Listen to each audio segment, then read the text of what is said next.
नमस्कार। IND 121 में आपका स्वागत है। मैं हूं आपके साथ नवीन पुरोहित और आज हमारे साथ चर्चा करने के लिए मौजूद हैं मध्य प्रदेश भारतीय जनता पार्टी के वरिष्ठ नेता, वरिष्ठ विधायक, प्रोटेम स्पीकर रामेश्वर शर्मा जी। रामेश्वर जी, आपका IND 24 में बहुत बहुत स्वागत है। जी नवीन जी, नमस्कार, धन्यवाद, जय श्री राम।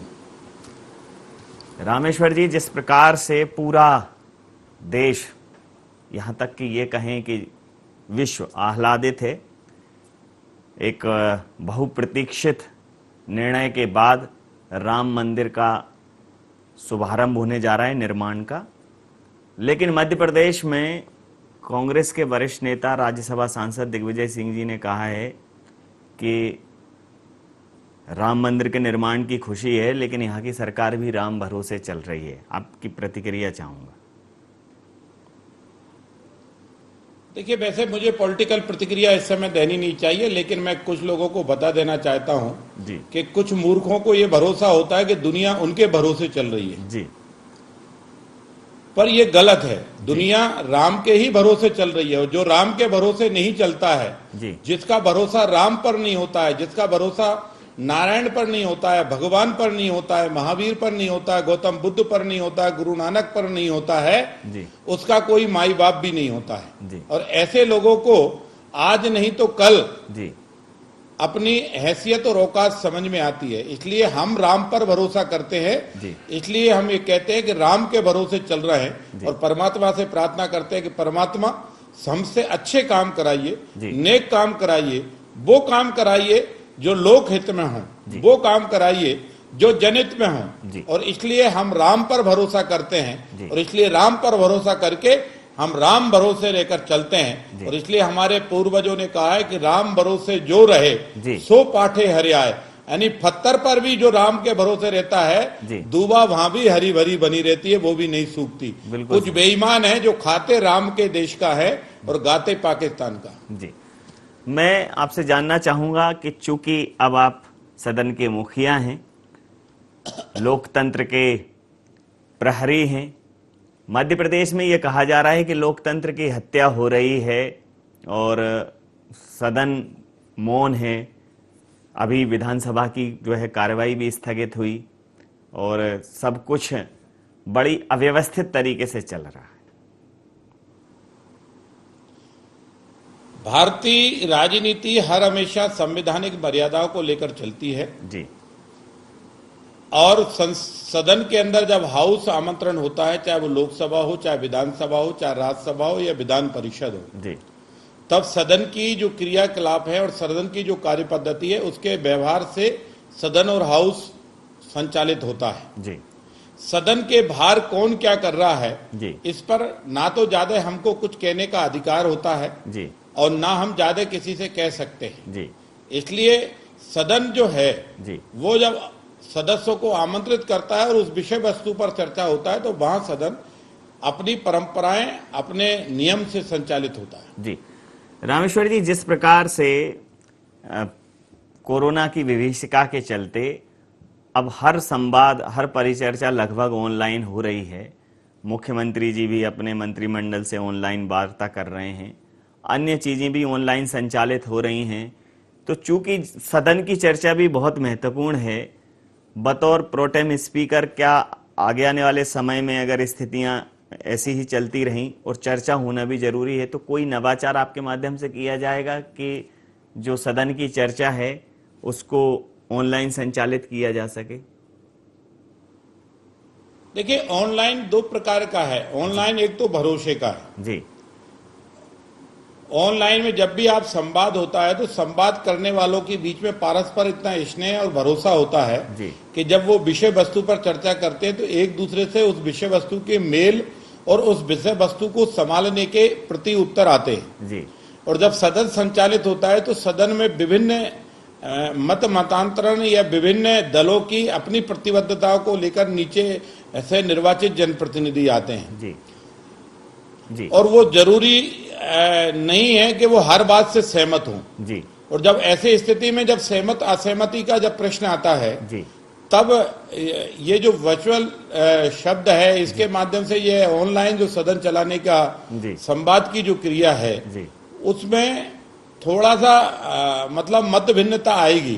बाकी तो अगर किसी की कोई बहुत ज्यादा अति आवश्यक और अति महत्व के प्रश्न हैं तो वो ऑनलाइन हमको भेज भी सकते हैं और लिख भी सकते हैं। तो उनको हम शासन को उन प्रश्नों से अवगत करा सकते हैं और शासन यथा उचित समय पर उनका जवाब देगा।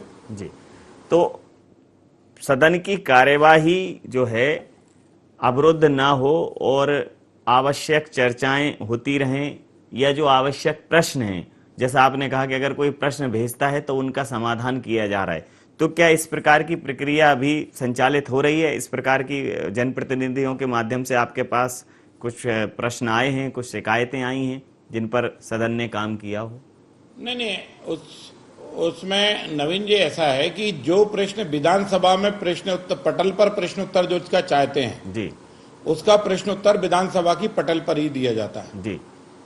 लेकिन इससे हटके भी अगर कोई सदस्य ऐसे प्रश्न भेजता है कि जिनके वो शासन से उत्तर चाहता है या विभाग के मंत्री से उत्तर चाहता है और वो बिना पटल के अगर सीधा संवाद करके देना चाहता है तो वो सीधे भी माननीय मंत्रीगणों को दे सकते हैं, माननीय मुख्यमंत्री जी को भेज सकते हैं। और अगर हमें भी भेजेंगे तो हम भी उनका प्रश्न जिस विभाग से संबंधित होगा उस विभाग को भेजेंगे और कहेंगे कि सदस्य की भावनाओं को ध्यान में रखते हुए उनका उत्तर दिया जाए। जी, जैसा कि विदित है कि जो स्पीकर है वो विधायकों का या जो सदस्य हैं विधानसभा के उनका मुखिया होता है, उनके संवैधानिक अधिकारों की रक्षा करना, उनका पोषण करना, उनका संवर्धन करना उनका दायित्व होता है। तो चूंकि लगातार इस कोरोना के चलते चर्चाएं टल रही हैं, तो क्या कुछ विचार है कि कैसे इसको आगे संचालित करेंगे? अब देखिए, तो पूरे विश्व की महासंक्रमण रोग है, पूरे विश्व में संकट है जी, इसलिए उस दिशा में तो सभी लोग सोच रहे हैं और सभी सोशल डिस्टेंस का जो शब्दावली है जी, उसका प्रयोग भी कर रहे हैं। और इस समय मध्य प्रदेश की राजधानी या प्रदेश के अन्य जिलों में भी जो अब देखेंगे तो 1 दर्जन से ज्यादा विधायक हमारे संक्रमण रोग से ग्रसित हैं, वो चाहे किसी भी दल के हों, दोनों दलों के विधायक उसमें हैं।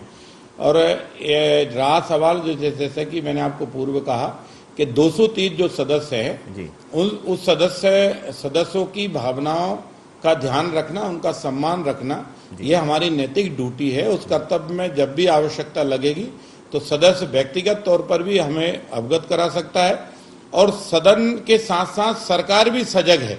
सरकार भी अपने जनप्रतिनिधियों का, निर्वाचित जनप्रतिनिधि जब वो हो जाता है तो वो दल के परिधि से ऊपर होकर क्षेत्र की जनता का प्रतिनिधित्व करता है। इसलिए सरकार निर्वाचित जनप्रतिनिधि वो किसी भी दल का हो, अच्छा वास्तव में उसके प्रश्न अगर जनहित के हैं तो सरकार भी उन प्रश्नों को गंभीरता से लेकर उस सदस्य की भावनाओं का ध्यान और सम्मान रखते हुए उसके क्षेत्र में आने वाले संकटों को हल करने के लिए सरकार और हमारे विभाग के जो मंत्रीगण हैं वो भी इसके लिए सदैव सजग है और सरकार इस दिशा में लगातार प्रयत्नशील रहती है। जहां तक उनके व्यक्तिगत हैं या विधानसभा से संबंधित कभी भी कोई मामला है, अगर वो हमको बताएंगे तो हम उनको सो मोटो भी लेते हैं। अब आपने देखा होगा कि अभी हमने सो मोटो लिया, हमारे लगभग 250 से ऊपर विधायकों ने लगभग 6 साल पहले एमएलए रेस्ट हाउस के लिए, उन्हें अपने मकान के लिए लोन जमा की, 53 लाख विधायकों ने जमा कर दिए। लेकिन कुछ घटनाक्रम या विभाग की लापरवाही के कारण कहिए कि आज 1.5-2 साल वो प्रोजेक्ट लेट हो गया। उसमें सब विधायकों को किसी को 10 लाख, किसी को 12 लाख, किसी को 15 लाख अधिक राशि देना पड़ रही है। हमने सो मोटो निर्णय लिया और विभाग को सचेत करते हुए कहा कि समय रहते इन पे नहीं बनाए तो हम पेनाल्टी लगाएंगे विधायक पे, विभाग पर, सॉरी विभाग पर पेनाल्टी लगाएंगे। तो ये इसमें सभी दलों के विधायक हैं और कई विधायक तो बेचारे ऐसे हैं कि वो एक्स विधायक हो गए, कई सांसद भी हैं जो एक्स सांसद हो गए। तो ऐसे लोग वो किसी भी दल के हों, उसमें दल नहीं देखा जाएगा, उसमें जो विषय तय किया है वो समग्र है और समग्र सोच में दल अलग सब्जेक्ट है। लेकिन जब समग्र सोच और सबके हित में कोई सरकार ने निर्णय लिया है तो उस निर्णय का अवगत कराना, उस निर्णय पर परिपालन करना हमारी ड्यूटी। बहुत बड़ी बात आपने कही कि समग्र सोच में फिर दलगत राजनीति के लिए कोई स्थान नहीं बचता। वो बहुजन हिताय बहुजन सुखाय के सिद्धांत पर कार्य होता है। और निश्चित रूप से इस पूरे विषय में तो आप बधाई के पात्र हैं। आपने न सिर्फ उनके आवासों के लिए ये एक बड़ा इनिशिएट लिया, साथ ही जिस प्रकार से उसको एक जगह पर स्थानांतरित करके कई सैकड़ों पेड़ों की बलि दी जा रही थी, आपने उन्हें भी बचाया है। इस तरफ आपका ध्यान कैसे गया? 22 एकड़ जमीन और लगभग वहां पर 5-6 हजार पेड़ हैं, छोटे बड़े जी। और ये पेड़ कट के 22 एकड़ जमीन में फिर से एमएलए रेस्ट हाउस बने जी। इस पे आज की तारीख में अगर बाजार मूल्य निकाला जाए तो लगभग 300 करोड़ से ऊपर की 22 एकड़ जमीन होती है जी। और 3-4-5 हजार पेड़ों की जब बलि दी जाएगी तो कहीं ना कहीं हरियाली भी हमारे बीच में से खिसकेगी जी। और हरियाली कम होगी तो जीवन पर भी संकट आएगा, क्योंकि ऑक्सीजन तो हरियाली से ही हमको प्राप्त होता है। बिल्कुल सही। और इसलिए उस पर मैंने विचार किया और इस संदर्भ में माननीय हम विधानसभा के अंदर बैठे, फिर मुख्यमंत्री जी को भी इस विषय से हमने अवगत कराया। संसदीय कार्य मंत्री जी से भी हमारी चर्चा हुई, दूसरे जो दल के विधायक दल के सचेतक हैं उनसे भी हमारी इस विषय पे चर्चा हुई जी। और अन्य नेताओं से भी चर्चा हुई कि भैया हम उस जगह को छोड़े जिस जगह पर हरियाली को नुकसान हो रहा है। हमारी ही 22 एकड़ जमीन एक अतिरिक्त खर्चा होगी, इसलिए जहां हमारे ओल्ड पारिवारिक खंड हैं और एक पारिवारिक खंड एक और शॉपिंग कॉम्प्लेक्स, इन दोनों को तोड़कर, तीनों को तोड़कर वहीं हम जो है विधायकों के नवीन जो है एक रेस्ट हाउस तैयार कर लेते हैं। वो रेस्ट हाउस मिलने के बाद आज की तारीख में 100 से अधिक ऐसे एमएलए हैं जिनके पास आवास सुविधा उपलब्ध नहीं है जी। इसमें कई वरिष्ठ मंत्री, पूर्व मंत्री रहे हैं जो दोनों दलों से जुड़े हुए लोग हैं जी। अब उनके और हमारा जो एमएलए रेस्ट हाउस है वो एक्चुअली हॉस्टल टाइप का है जी। एक गेट खोलो तो दोनों रूम के दर्शन हो जाते हैं, उसमें फैमिली के साथ तो एमएलए रह ही नहीं सकता जी।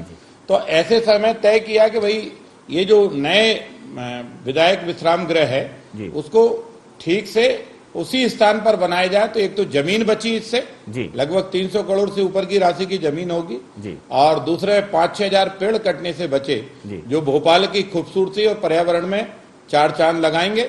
उसकी पर्यावरण जो हवा है वो एमएलए रेस्ट हाउस तक भी आएगी। इस आशा से हमने वो स्थान चेंज किया जी। जिस प्रकार से ये एक तो विधायकों को उनके आवास के लिए स्वतः संज्ञान लेना, दूसरा पहले जो ये निर्णय पूर्व सरकार ने किया था उस पर गंभीरता से विचार करना, न सिर्फ पर्यावरण बचाना बल्कि सरकार के खजाने को भी बचाना। और आज जब जमीन बचाने के लिए वर्टिकल कंस्ट्रक्शन को पूरा विश्व प्राथमिकता दे रहा है कि जगह कम बचती है और बहुमंजिलाएं इमारत होती हैं, उत्तर प्रदेश में भी ऐसा प्रावधान है, वहाँ बहुखंडी इमारतों में ही विधायकों को आवास दिए गए हैं। तो एक तो भोपाल में उनको फैमिली के साथ वो रह सकते हैं, दूसरा जो जिन्होंने पहले आवास बुक कराए थे एक दूसरे प्रोजेक्ट में उनको आवास भी दिलाने की आप कवायद कर रहे हैं। और कई बार ऐसा होता है कि जो विधायक बाहर से आते हैं उनके पास वाहन की जो है सुविधा नहीं होती है, हालांकि विधानसभा से उन्हें वाहन विधानसभा आने जाने के लिए उपलब्ध होता है, लेकिन विधायकों को और कौन कौन सी सुविधाएं हैं जिन पर आप देने के लिए विचार कर रहे हैं जिससे वो जो जनप्रतिनिधित्व का बीड़ा उन्होंने उठाया है उसको और सहूलियत से कर पाए? नहीं, विधानसभा में हर हमेशा विधायक को वाहन नहीं दिया जाता। जब हाउस संचालित होता है तभी की बात, तभी हम एमएलए रेस्ट हाउस से विधानसभा तक देते हैं जी। हाउस खत्म, अगर हाउस की 5 दिन की बैठ के 5वें दिन 6ठे दिन वो गाड़ी मांगेंगे या 4 व्हीलर तो हम देते ही नहीं है, वो तो हमने पर्टिकुलर बसें लगा रखी हैं जी। तो वो बसें उपलब्ध होती हैं एक सामूहिक ग्रुप के लिए जी। वो केवल 5 दिन 6 दिन के लिए होती हैं, रेगुलर नहीं होती हैं जी। बाकी विधायक अपने खर्चे से स्वयं के वैसे वो अपना आवाजाही करते हैं जी। जिस प्रकार से अभी माननीय मुख्यमंत्री जी ने कूपन जी माननीय मुख्यमंत्री जी ने रामेश्वर जी एक निर्णय लिया कि सभी जो मंत्रीगण उन्होंने एक स्वेच्छा से कहा कि अपनी जो वेतन है भत्ते हैं उसमें से 30% की कटौती करके उसको जमा कराएं राहत कोष में, ताकि कोविड की लड़ाई में और ज़्यादा मजबूती से उतरा जा सके। तो जिस प्रकार से उन्होंने ये निर्णय लिया, चूंकि आप मुखिया हैं, मुखिया मुख सो चाहिए खान पान सो एक, तो क्या विधानसभा भी अपनी तरफ से ये एक तरह से कहना चाहिए आग्रह करेगी सभी जनप्रतिनिधियों से कि वो इस विषय में थोड़ा ध्यान दें और विधायक भी अपनी जो वेतन भत्तों की राशि है उसमें से कुछ सहयोग करें राज्य सरकार को? निश्चित रूप से ये तो हम सबका नैतिक दायित्व है, क्योंकि हम सब हिंदुस्तान से या मध्य प्रदेश से अलग नहीं है। जी आखिर हम इसी प्रदेश के नागरिक हैं और इसी प्रदेश में जीना और मरना है। जी जब यहाँ की जनता आनंद में होगी तो हम आनंद में होंगे, और यहाँ की जनता कष्ट में होगी तो हम कष्ट में होंगे। और मुख्यमंत्री जी ने और मंत्रिमंडल ने जो निर्णय लिया है वो सराहनीय है। इसमें सारे राजनीतिक दलों के प्रतिनिधित्व होते हैं, इसलिए डायरेक्ट निर्णय हम नहीं लेंगे।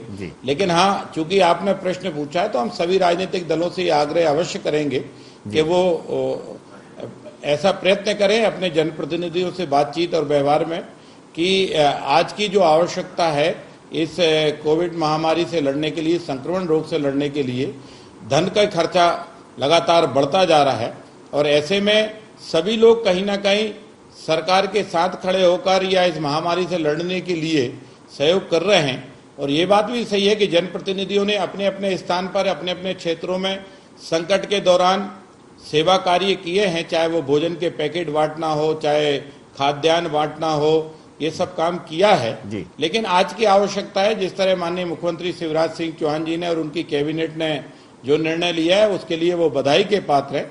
ऐसे समय पर अगर सारे जनप्रतिनिधि, पूरे मध्य प्रदेश के 230 विधायक इस दिशा में सोचकर अगर सहयोग करेंगे तो मध्य प्रदेश की जनता और उनकी भूरी भूरी प्रशंसा करेगी, और हम भी उनको धन्यवाद देंगे। और हम आपके चैनल के माध्यम से आग्रह ही कर सकते हैं कि वो इस विषय में सोचें और यथाउचित सरकार के साथ कदम से कदम मिलाकर इस संक्रमण रोग से लड़ने के लिए जो भी सहयोग हो सकता है, जैसे मंत्रिमंडल ने अपनी राशि दी है वेतन भत्तों से, अगर जनप्रतिनिधि विधायकगण भी देना चाहें तो हम उनका स्वागत करेंगे और उनको धन्यवाद भी देंगे और वो बधाई भी देंगे।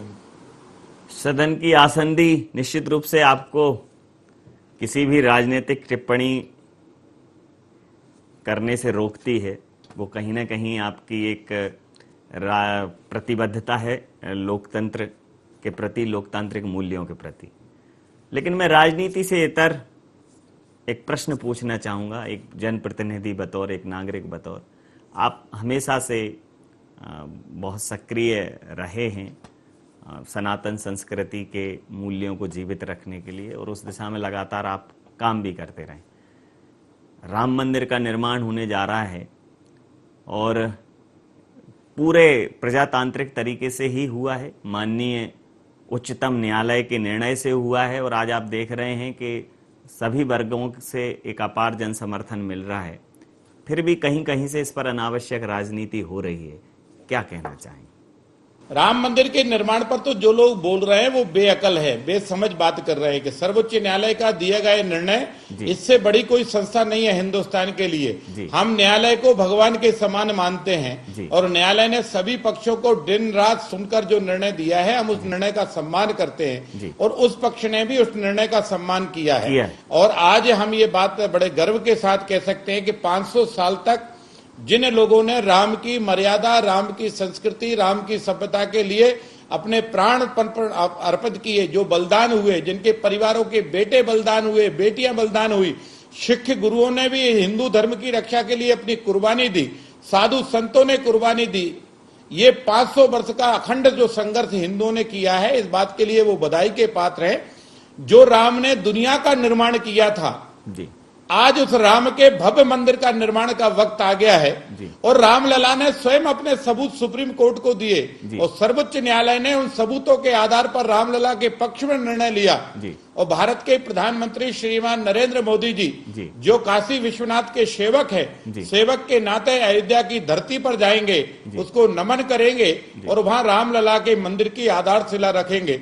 ये हमारे अपने जिंदगी में ये वैसा ही पल होगा जैसे राम जन्म का पल, जब उस समय जो लोग होंगे जिनने राम जन्म का पल देखा होगा, जिनने उस समय अयोध्या का श्रृंगार देखा होगा, और जिनने उस समय आकाश की शंख धुनी सुनी होगी, और उस समय जो गाया गया है, भय प्रगट कृपाला दीन दयाला कौशल्या हितकारी, जो उस समय गाया गया है, आज की धरती पर हमें कहेंगे भय प्रगट कृपाला दीन दयाला जन जन के हितकारी, जन जन का मंगल करने वाले राम का भव्य मंदिर बनेगा।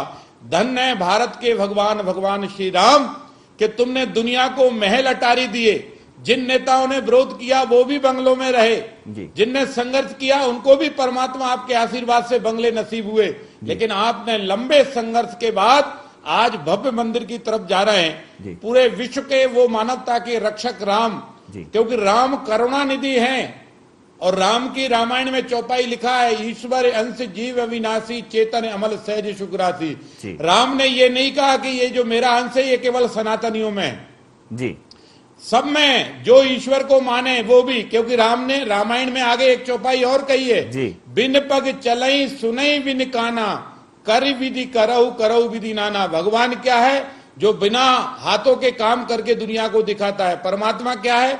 जो बिना पैरों के चल सकता है। परमात्मा क्या है? जो बिना आंखों के देख सकता है, बिना मुंह के खा सकता है और सबका कल्याण कर सकता है, वो परमात्मा है। और इसलिए उस नारायण ने सबके साथ, नारायण के साथ तो लोगों ने प्रमाण मांग लिए थे। जी। आज तो लोग ताली ठोक ठोक के कह रहे हैं कि हाँ राम का मंदिर बने, हम राम उत्सव करेंगे, हम पढ़ेंगे हनुमान चालीसा।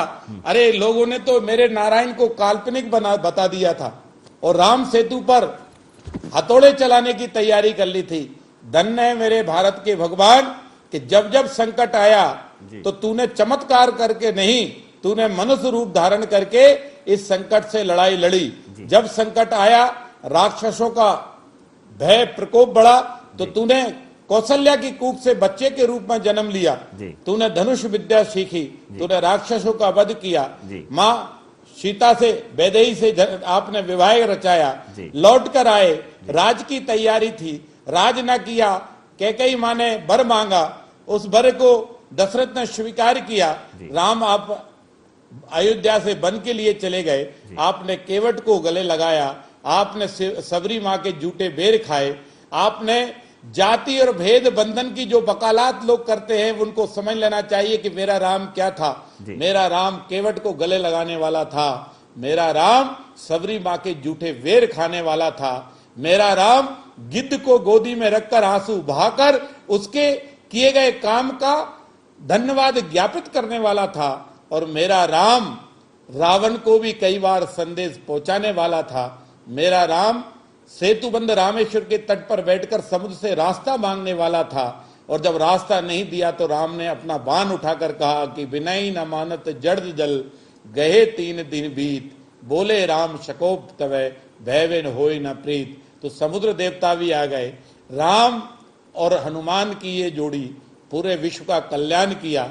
और मेरा राम अवध को छोड़कर लंका में नहीं रहा, लंका को जीतने के बाद भी मेरे राम ने कहा कि ये लंका दशरथ के बेटे राम ने भली जीती हो, पर विभीषण राज तुम करो, तुम अपने वानरों के साथ राज करो, अपने सेना के साथ राज करो, अपने लंका की सेना प्रजा का भला करो। और राम लौटकर अवध में आए। तो जिस राम को लोग केवल राम मानते हैं वो गलत करते हैं। राम राष्ट्र है और राष्ट्र राम है, और सारी सृष्टि राम की। ये ध्यान रखिए, राम वो है जो उत्तर की धरती पर पैदा हुआ और दक्षिण भारत में जाकर जिसने श्री लंका को श्रीलंका बनाया। और इसलिए इस राम के वैभव में आप देखिए, कभी राम ने किसी को सताया नहीं। और इसलिए इन 500 सालों में भी बाबर से लेकर उसके मानने वाले आज तक जो अनुयायी हैं, उन्होंने राम पर कितने कीचड़ उछाले, कितने बार राम के प्रमाण मांगे, किस सन में पैदा हुए थे, कहां पैदा हुए थे, कौन से अस्पताल में पैदा हुए थे। ऐसे मूर्खों जैसे प्रश्न करने वालों को राम ने बड़े शांति से, शालीनता से, पूरे दृष्टांत के साथ बता दिया कि अवध धाम धामन पति सब धामन पति राम, सकल सिद्धिपति जानकी दासन पति हनुमान। अयोध्या वही धाम है जहां रामलला पैदा हुए थे। अभी हाल ही में तो नेपाल के महामहिम प्रधानमंत्री जी भी जग चुके थे कि हमारे यहाँ भी राम पैदा हुए।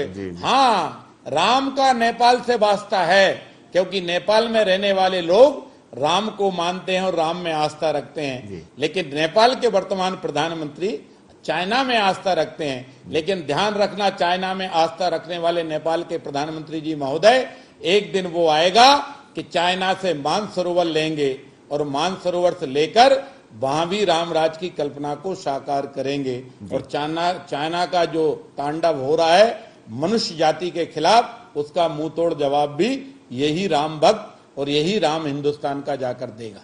जी। अब इसके बाद में कोई प्रश्न पूछकर ये जो राम रस की अविरल धारा आपने बहाई है, एक प्रश्न में उसके उत्तर में जो आपने राम की व्याख्या की है, हालांकि वो व्याख्या से परे हैं, लेकिन राम की रामेश्वरी व्याख्या अद्भुत थी।